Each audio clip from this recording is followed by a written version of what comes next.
On today's Civic update, I have a bunch of tools out here and the wastegate exhaust side off. I'm taking the wastegate off because the last video, it wasn't building boost like it should. It builds boost and it built it up to 21 pounds, but deleting the blow-off valve, it kept popping some of the charge pipes off from, I guess, you know, the surge, compressor surge. So it could be just because something else is loose. I haven't gotten there yet, but locally, literally in my town, there's someone selling a Turbo Smart wastegate 38 millimeter, which is exactly what this is.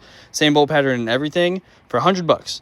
That's a really good deal. And I was going to take this off and check it anyways. I'm just doing it a few days early now because if this one has any kind of issues with it, I'll just get that other one. And this is an eBay one, so obviously eBay is not the best, and this car sat for a while and it's been through a lot. I got the wastegate out and it's just now starting to rain. What I'm going to do, because I had to take the O2 sensor out to get access to that one bolt, I'm going to go ahead and just thread this in just a little bit so rain doesn't get in it, and then put a rag in there and then close the hood, and that's it. In the meantime, I went ahead and made a third gasket just so maybe it'll seal a little bit better. That's for the block-off plate.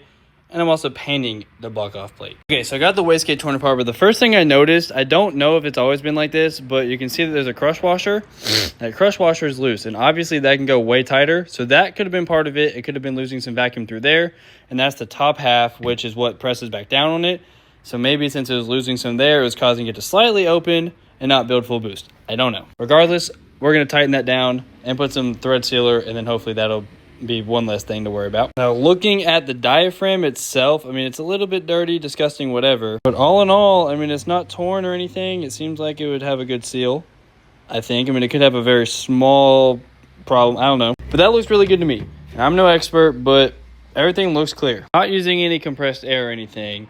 I don't see any leaks. I don't know how bad the shaft is supposed to look, but I don't see any leaks of water coming through the seal itself. And the valve moves freely up and down fully, so I don't know. One thing I did notice, which I don't know if it's like a common problem, basically right here is a little insert ring that goes on, and what that does is this valve is supposed to sit even further down than it is right now, just stationary with the ring sitting in there, and then as you tighten it, that ring is going to press really tight up against this valve and then sit flat here to make a good seal. Now, I don't know, I've never had this happen before, but typically, you know, that ring is removable, and right now it's kind of just stuck in there, so I don't know if that would create it to like make not a good seal. I don't know.